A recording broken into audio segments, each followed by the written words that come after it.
Good morning, ladies and gentlemen. My name is Janice Law. I'm the founder of American Women Writers National Museum, a 501c3 nonprofit. Our mission is to honor American women writers, historic and contemporary. If you'd like to make a donation, you can go to our website and make a donation for PayPal there, or you can send us a check by mail. I just want to do a little quick plug for the upcoming people that we have.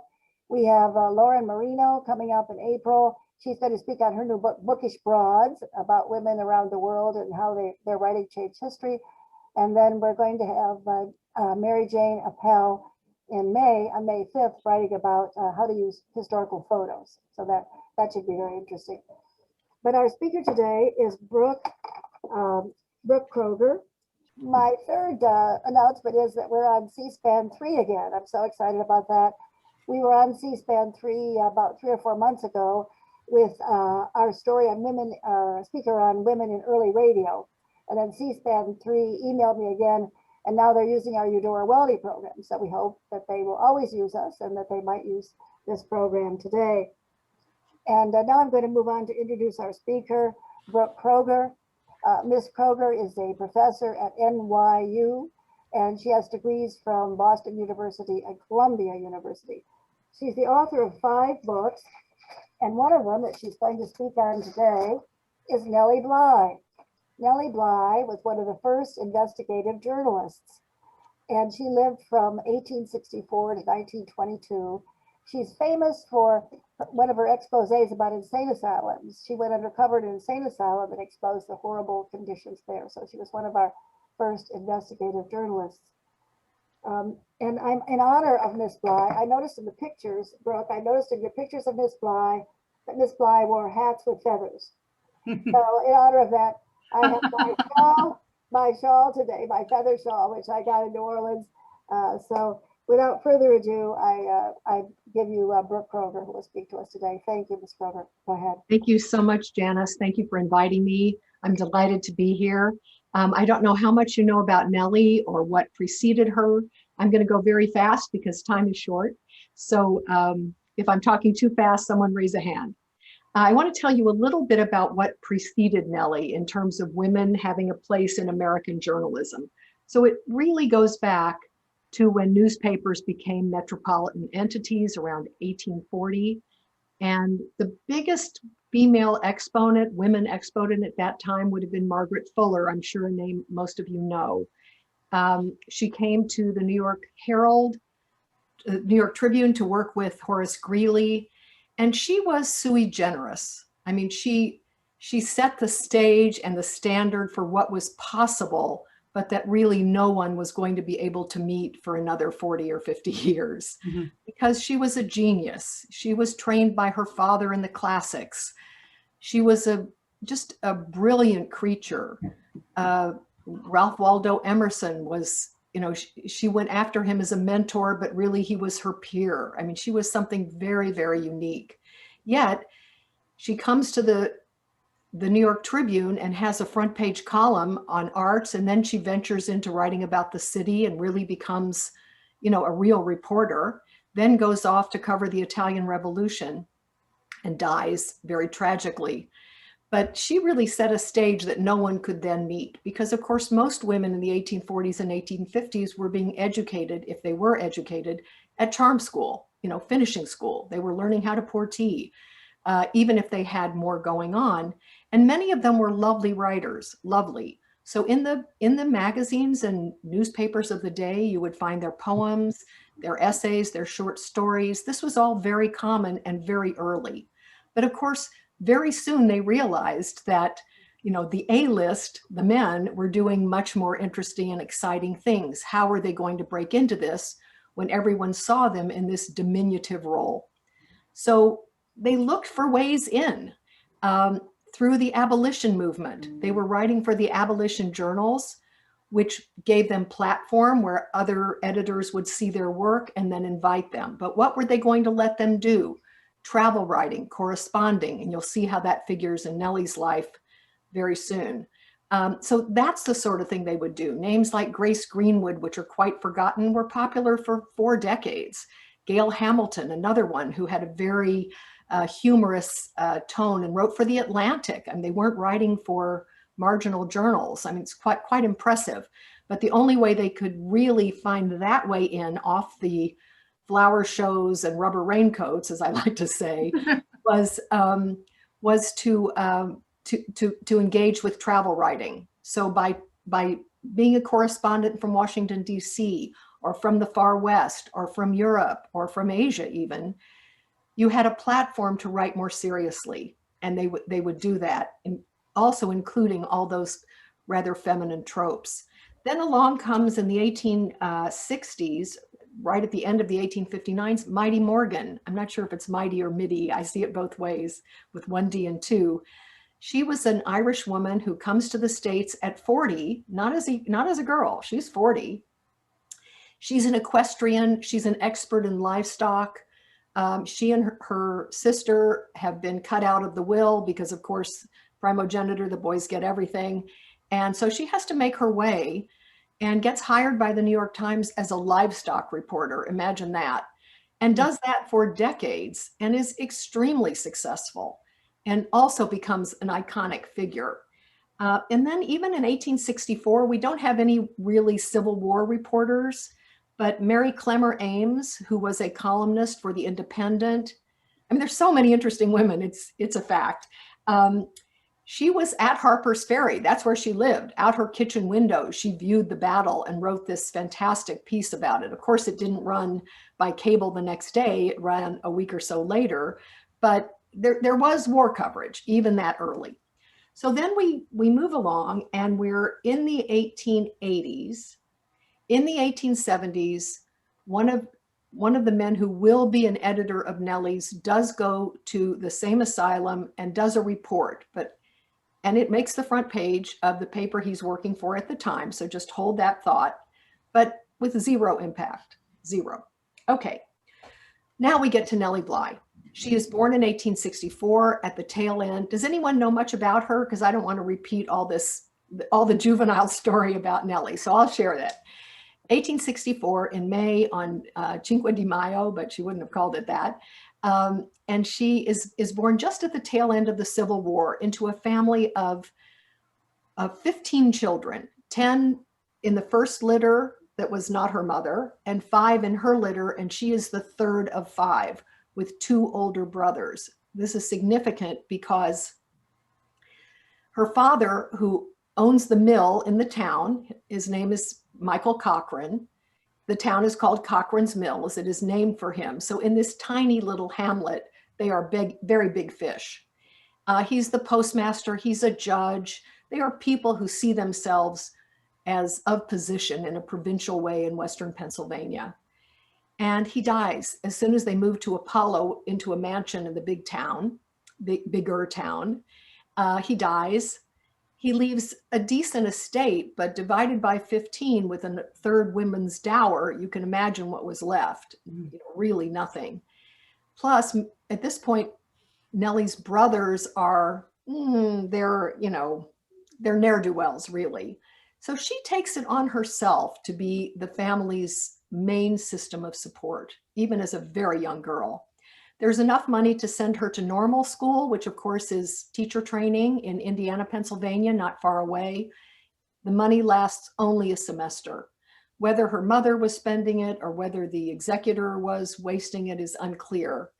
In the meantime, her mother had married this really awful guy, a drunk, just a terrible lout. And he threw her around. He was a table flipper. He would come to the, VFW and scream. I mean, he was just perfectly terrible. And so there's a divorce when Nellie is 14. And there was so little written record that the fact that she is testifying and the testimony is in the record at 14 years old, talking about the abuse of her mother, is pretty stunning. And I think all of this is very formative to who she becomes. So the family moves to Pittsburgh. The mother takes on a boarding house and they live there. They're there for about 4 or 5 years as Nellie is coming of age. And there's an article in the newspaper, the Pittsburgh Dispatch, by a very, very popular columnist named Erasmus Wilson, known as QO, the Quiet Observer. And he's writing about these girls who are taking boys' jobs and like, why are they doing this? This is in 1885. And they have no business doing that. They should stay in their sphere. And why are they doing this? And she is incensed because, of course, her situation as a quote unquote lonely orphan girl, a girl without a father whose father is gone, is considered an orphan. And she writes back a pretty well argued response to take issue with his column. Well, the editor of the paper sees it. And of course, this, as a journalist, I can tell you this is practically mystical what happened, but it's verified and I've seen the ad, it's all true. The editor looks at it and the legend is, he says, this girl has no grammar, she has no style, she has no punctuation, but I see a spirit here. And he runs an ad in the paper under the headline, tiny little ad, Lonely Orphan Girl, and asks her to come forward, which she does, and they hire her. I mean, I don't know if any of you have young children trying to be journalists, but it's an extraordinary story, but fact. So they take her on. Her name is Elizabeth Jane Cochran. She becomes Nellie Bly. Many women did use their own names at this time, but many did not. There was that Victorian custom of birth and death and marriage, and the only times you'd ever have your name in a newspaper. So she becomes Nellie Bly, spelled I-E. It's taken from the Stephen Foster song. The legend is that someone was walking by whistling it and the editor said, "Oh, Nellie Bly, that'll be your name." At that time, Bessie Bramble was a columnist on the paper. There were women with position, but they wrote about women's sphere. Nellie is already chomping at the bit, to be Margaret Fuller. I mean, she doesn't ever say that, but it's obvious she has these ideas, or maybe Morgan, somebody who's really doing substantive work. And so she takes off for Mexico, following the lead of someone like Grace Greenwood, who has gone to do travel writing as a way to work yourself into more substantive reporting. She goes with her mother chaperone. She stays 6 months. She comes back to the Dispatch thinking that she's going to be made and they're going to put her on the front pages and doing the kinds of stories she really wants to do. She has tried. She wrote a series about the workshop girls. She wrote about divorce, but they keep pushing her into this women's pablum that she is really not happy about. And she comes back and guess what? Same thing, theater coverage, flower shows, and she is miserable. So one day she leaves a note on QO's desk, or so he says, that says, "Dear QO, I'm off for New York. Look out for me, Bly." And that's it. And off she goes. Well, she thinks they're going to be waiting for her because she's done some pretty good stuff from Pittsburgh, as a girl reporter. She's all of 22, 23 years old. But in New York, nobody is waiting for her. She would like to go to work for the New York World, which is Pulitzer's paper, where all this exciting, like the revolution in newspapers is happening with these fantastic papers that both combine sensationalism in the yellow press, but with really hardcore, great reporting. She wants to be part of this. No one's talking to her. So what does she do? She talks to a friend, someone to whom she's been introduced, and he suggests she write a story about what the editors of New York, the great editors, and there are of course many of them, think about women in journalism. Well, this is a very clever gambit because it gets her into the office of everyone. She writes a story that everybody reprints where she talks about how they talk about women. And the general feeling, which is this is in 1885, this feeling lasts for another 50 years, that women are inaccurate in their recounting, that Victorian women have clothing that makes it very impossible to slide down a banister or run around, that it's unsafe for them to be out at night. And the worst criticism is inaccuracy, that they simply don't have the training that enables them to do the work. Of course, how do you get the training if no one will train you? So all this is there. And she asks the question, what would you suggest to a woman who wanted to break into journalism, and get some very good advice? And one that, I would give my students today is go in with ideas. Go in with ideas that people want to publish, which she does. So she bursts her way somehow into the offices of the New York World. John Cockrell is the editor. And she suggests that she will go steerage across the ocean from Southampton, England, and find out what it's like to travel this way as the great waves of immigration are, of course, happening in New York City. They think this is too far-fetched. It's too expensive and too risky. They don't want her to do it. But in the papers that summer, this is now September of 1887, she's been, 2 years in Pittsburgh plus Mexico, and now she's moved to New York. There's trouble on Blackwell's Island. Now, Blackwell's Island was the place where all the cancer spots of modern Manhattan were lodged.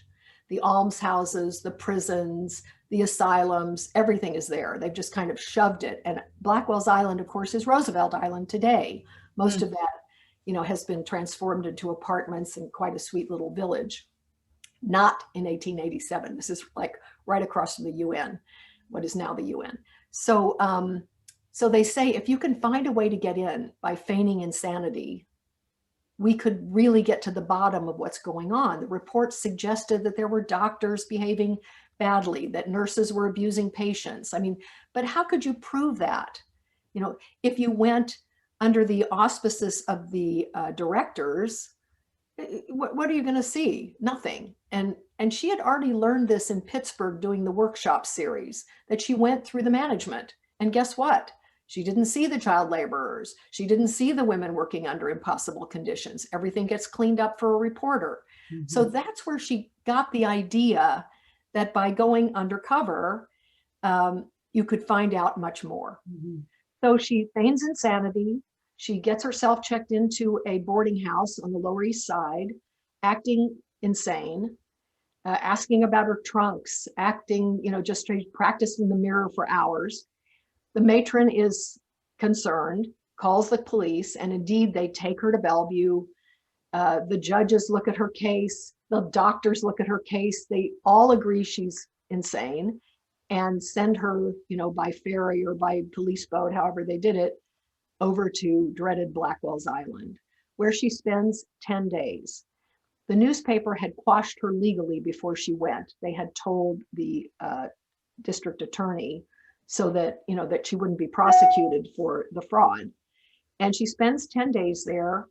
A colleague from Pittsburgh actually came because all the newspapers in New York are reporting, who is this insane girl? She becomes like phenomenally famous in minutes, but undercover and not telling who she was.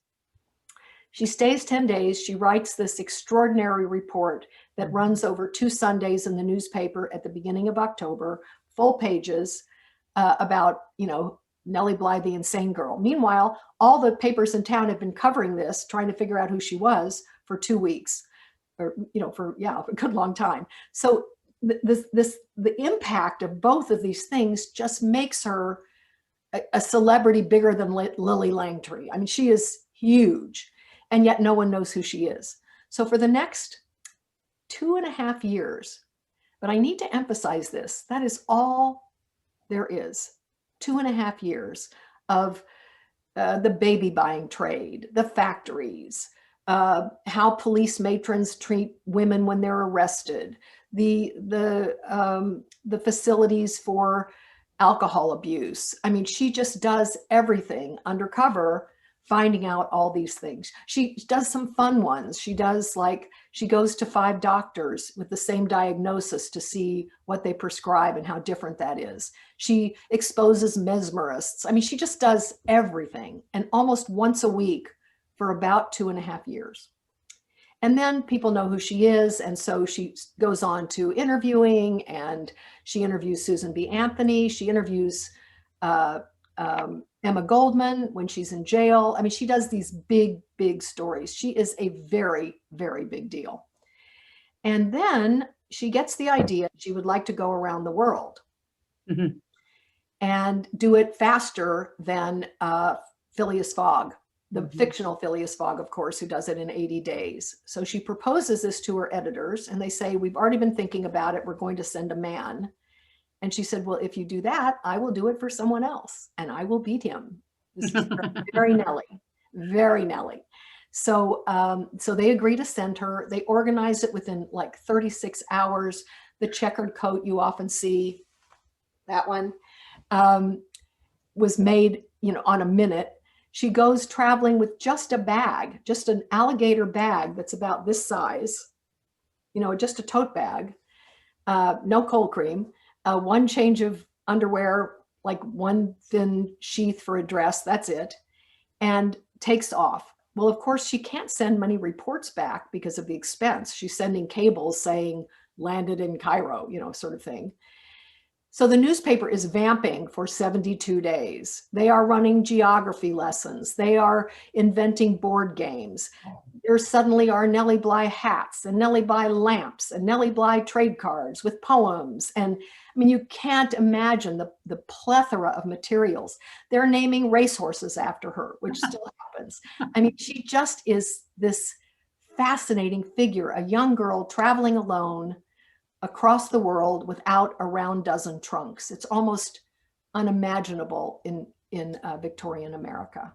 And that happens. She comes back through San Francisco, almost, is in a wreck in the train in the Sierras. I mean, the whole thing is so dramatic, you can't imagine.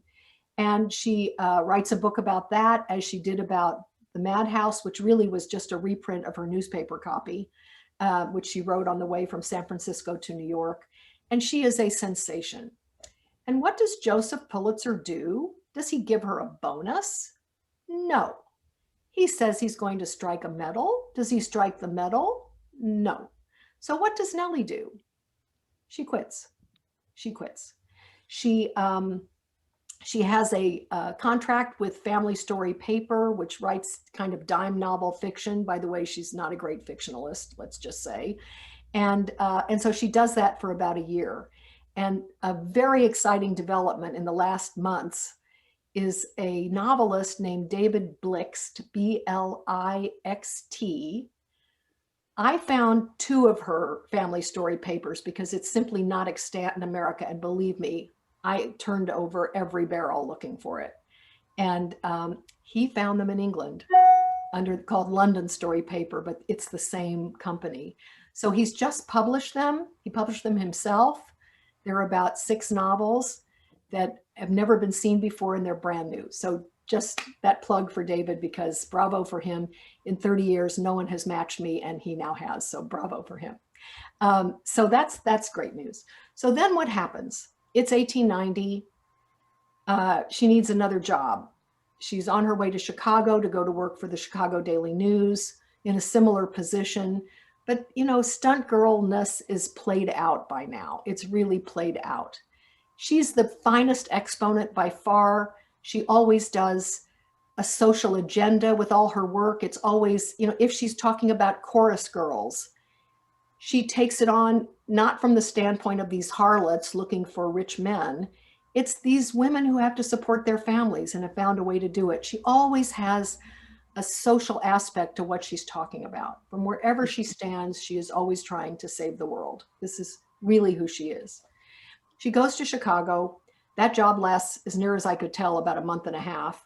But she meets a man on the way who she thinks is very wealthy. He's a New York industrialist. He's 30 years her senior, 40 years. She's 30, he's 70. So what is that, 40 years? They marry. I don't think it's kind of a marriage. They live on 37th Street, 3 doors down from Eleanor Roosevelt, where she grew up. But the house is bleak house in her view. I mean, it was just gruesome. He lived there with his brother. It had never been renovated. It was gruesome, gruesome, gruesome. And the food was terrible. So she's going out every night. And he's hiring detectives to follow her because he wonders what she's doing. She has quite a few male friends. Though I don't think that was particularly an issue, but for him it was. But she remains married to him. He dies. She inherits his companies. And she decides she's going to be an industrialist. So she runs his companies and into the ground. And things get very hairy. Bankruptcy is looming. The New York Times is running it on the front page that, her employees are stealing from her. I'm not so sure that's entirely true. I think it's just a lot of mismanagement. And so what does she do? She heads to Vienna to escape prosecution, basically. And there she is connected with someone who has been one of her financiers, a guy named Oscar Bondi, who is a sugar refiner, quite wealthy. And of course, what is the date? It's August 1914. The war is coming. So what does Nellie do? She goes to war. She reports for her friend Arthur Brisbane, who now is no longer at the New York World, but at the New York, at William Hearst paper. And she reports the war from the battlefield, from the Eastern Front, the only woman to be doing that. And she's 50 now. She's not so young. So and 50, of course, was not the new 40 in 1914. So that's pretty interesting. I mean, you can see she looks more like this than this with the wasp waist. In the meantime, she comes back. She's in penury. Her siblings and her mother have basically bankrupted her. And Arthur Brisbane gives her a job writing a column. And again, she's in this very, very difficult position. And yet she's writing about capital punishment. She's now viewed several executions and is against it. She's called on to do the big sensational trials and kidnappings and things like that because she's the big byline. And she also supports American seamen because her married name was Seaman. I think that's the connection, who were being outbid by foreign seamen who were taking their jobs. So that's another cause of hers. But the biggest one was being a clearinghouse for children of, say, chorus girls and others who needed homes, who needed foster homes. So she would basically become a broker not for pay, but to simply get these children into safe situations. Because there's that orphan girl thing that's, very much a part of who she is. And she dies at 58 in 1922. Arthur Brisbane's column describes her as the best reporter in America. In one of her incarnations coming back, which I skipped over, she covers the Pullman strike, and her way of covering, and this is very Nellie, she doesn't just cover the strike, all the mayhem. She goes to Pullman Village to see what's happening to the families. She really pioneered that kind of reporting. I think that's like one of my favorite stories of hers. So what you find is over and over again in her life, there was always this reaching out from wherever she stood to do the most she could. Even when she's running the factories, she has game rooms. She's doing the turkey at Christmas. She's got a healthcare system for her workers. I mean, this is who she was. So the question I have to this day is how her name has stayed alive. Think about how many women journalists, even in her day, they were 10% of the journalist population. Is there another name from the 1880s and 1890s? There is not. Furthermore, this, explosive part of her career lasted 2.5 years. That's all. That's really what we're talking about. Everything later, nobody cares about. I mean, I do, but most people only care about the insane asylum and the trip around the world. I mean, my book has been optioned 6 times, and that is all anybody is ever interested in doing, which always makes me sad because the rest of her life is so fascinating to me. But of course, it would be. So you can't trust me on that. But, and it never gets made. P.S. It never gets made. There's that. But so what happened was we fast forward from 1922. She's mostly forgotten, except, and I've got 4 more minutes. She's mostly forgotten, but that name hangs around because it's in the song Mac the Knife. It's in the Stephen Foster song. So it stays in the zeitgeist in this way. And then in the 1950s, 2 women write juvenile biographies. Early 1950s, maybe to 1954 or so. Mignon Rittenhouse and Baker write them. And my daughter becomes 9 or 10 years old and has to do a school project. My daughter is now 42, so this is a long time ago. And I say, oh, Brett, you have to do Nellie Bly because she was my childhood hero from those juvenile books. I mean, that's why I became a journalist. I mean, it was like, oh, I could be something other than a nurse or a teacher. I'm born in 1949, so I could do that. And it was exciting to me. And I'll tell you a little bit more about that, which I wasn't the only one. And I said, Brett, you should do Nellie Bly. So at that time, you couldn't go on Abe's books. You had to run an ad in the Antique Trader. And we did. And the two books came back and we read them together. And then Brett says, you know, they don't agree about any of the facts of her life. These are obviously fictionalized, which was a case. And she said, Mom, you should write a real one. And that is how this project happened. And when it was reviewed, and it was reviewed very heavily, why? Because just about every woman journalist who is about my age had exactly the same experience. And I can't tell you how many of those reviews, and there were 80, would start with the words, when I was a girl of 10.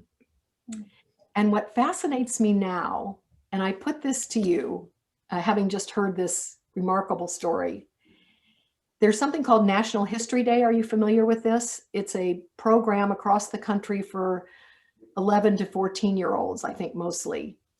Every year it has a different theme, and young people are learning how to do proper primary research is basically the idea. It's kind of a wonderful program. And every year there are anywhere from, let's say, 5 or 6 to 40 or 50, mostly girls between 11 and 15, who are writing to me to ask me to be the live interview because they have to have one. And they find me and ask. And whatever the theme is, every year it's different. Every year Nellie fits the theme. Every single year they find a way to make Nellie fit the theme. And I get excited again because they feel as I did as a girl of that age. And you wonder why, when there've been now hundreds and hundreds of fabulous examples of great women journalists that they could cotton on to, but somehow she retains this aura of being able to provoke and to inspire. And that leaves me a minute and however much time we have left. I'll answer any questions if you have any. I'll give you her email. We only, according to my computer, what it's saying, we've got about 2 minutes left. But Okay. The email, American Women Writers National Museum. It's ONM, the acronym 1 at gmail.com, and you can mail your questions to Brooke. I'm sure she'd be glad to answer them. And speaking of Nellie Bly being an inspiring person, you were also inspiring, Brooke. Thank you so much for your great research. You're very welcome. And keeping these women's great achievements alive. So thank you everyone so very much. We appreciate everyone who attended, and old friends and new friends and everyone. Thank you so much. Thank you. Thank you very much. Thank you. Bye-bye. Bye.